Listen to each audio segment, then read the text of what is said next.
પ્રાચીન ભારતનો ઇતિહાસ ક્યાં સુધીનો છે? 8મી સદી સુધીનો. પ્રાચીન સમયમાં ભારત ખેતીમાં કયા ઓજારો વાપરતું? લોખંડના. હડપ્પા સંસ્કૃતિમાં ખેતી માટે શાના રમકડાં મળ્યા છે? હળના. ખેતી માટે જમીન ખેડવા હળમાં શાનો ઉપયોગ થતો? ફાલનો. પ્રાચીન સમયમાં ઉત્તર ભારતના ગામનો વડો શું કહેવાતો? ગ્રામભોજક. ગ્રામભોજકનું પદ કેવું હતું? વંશ પરંપરાગત. ગામમાં સૌથી મોટો જમીન માલિક કોણ હતો? ગ્રામભોજક.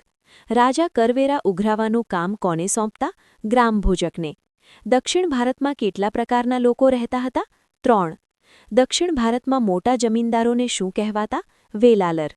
દક્ષિણ ભારતમાં નાના ખેડૂતોને શું કહેવાતા? ઉજવર. દક્ષિણ ભારતમાં જમીન વિહોણા મજૂરને શું કહેવાતા? કડીસિયાર, અદિમઈ. પ્રાચીન સમયમાં મોટાભાગના શહેરો કોની રાજધાની હતા? મહાજનપદોની. પ્રાચીન સમયમાં શરીરના નીચેના ભાગનું વસ્ત્ર શું કહેવાતું? નીવી. શરીરના ઉપરના ભાગનું વસ્ત્ર શું કહેવાતું? વાસ. ઉપરના વસ્ત્ર ઉપર લપેટતા કપડાને શું કહેતા? અધિવાસ, દુપટ્ટો. ઇતિહાસવિદો કલાને કેટલા ભાગમાં વહેંચે છે? 2. કલાના 2 ભાગ કયા છે? લલિત અને નિદર્શન.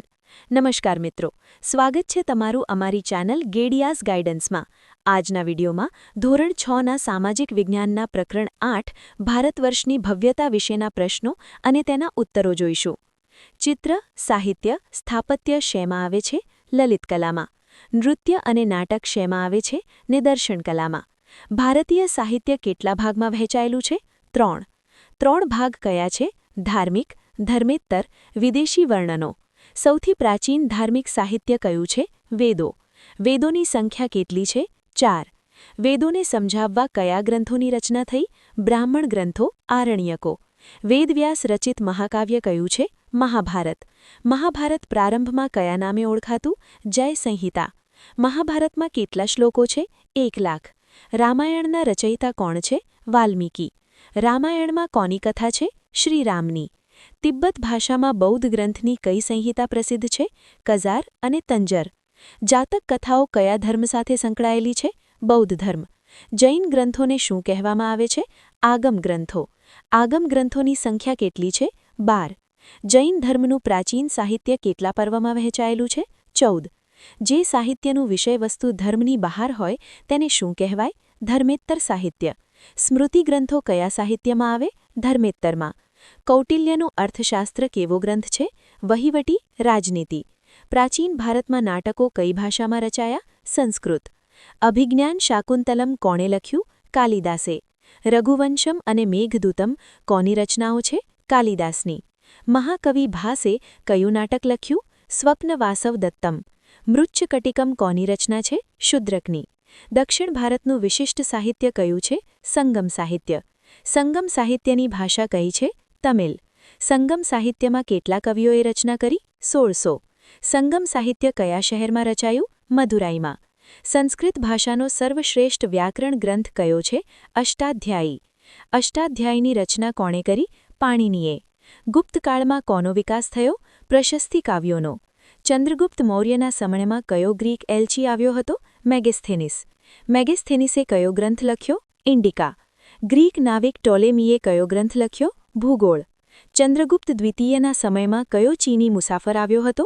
ફાહિયાન. સમ્રાટ હર્ષના સમયમાં કોણ આવ્યું હતું? યુએન શ્વાંગ. પ્રાચીન ભારતમાં વેપાર શેનાથી થતો? જમીન અને સમુદ્રમાર્ગે. લોથલ હડપ્પીય સંસ્કૃતિનું શું હતું? મોટું બંદર. લોથલમાંથી વહાણ લાંગરવા શું મળ્યું છે? ધક્કો, ડોકયાર્ડ. ભારતની કઈ વસ્તુની વિદેશમાં માંગ રહેતી? મરી મસાલા.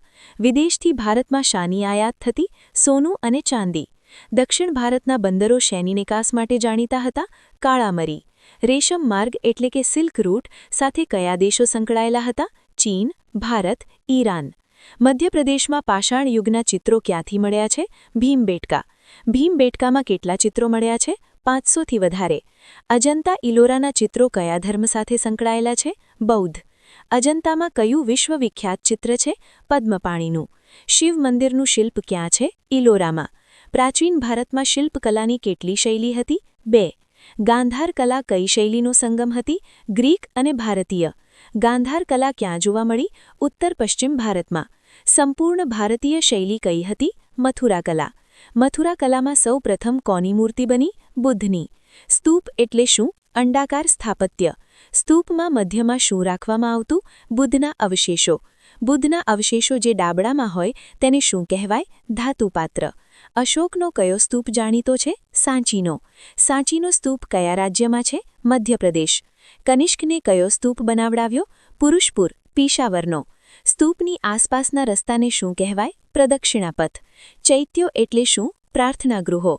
વિહારો એટલે શું? ભિક્ષુઓના રહેઠાણ. ગુજરાતમાં કઈ બૌદ્ધ ગુફાઓ આવેલી છે?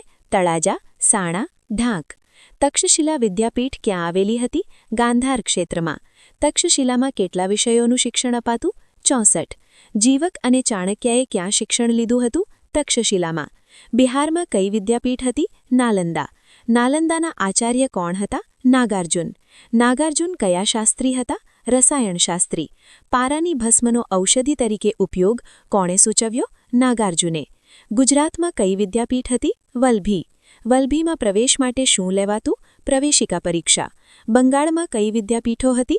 વિક્રમશિલા અને ઓદંતપુરી. વિક્રમશિલામાં કેટલા માળના પુસ્તકાલયો હતા? 3. ઇતિહાસ જાણવાનું અગત્યનું સાધન કયું છે? સિક્કા. ભારતના સૌથી જૂના સિક્કા કયા? પંચમાર્ક સિક્કા. પંચમાર્ક સિક્કા કઈ સદીના છે? ઈસવીસન પૂર્વે 5મી. કયા રાજાઓના સુવર્ણ સિક્કા શ્રેષ્ઠ છે? ગુપ્તકાળના. વીણા વગાડતા રાજાના સિક્કા કોના છે? સમુદ્રગુપ્તના. રાજા રાણી અને ગરુડના સિક્કા કોના છે? ચંદ્રગુપ્ત પ્રથમના. સિંહ વિક્રમ અને ગરુડધ્વજના સિક્કા કોના છે? ચંદ્રગુપ્ત દ્વિતીયના. દક્ષિણ ભારતમાં તીર્થધામોની મુલાકાત કોણે લીધી હતી?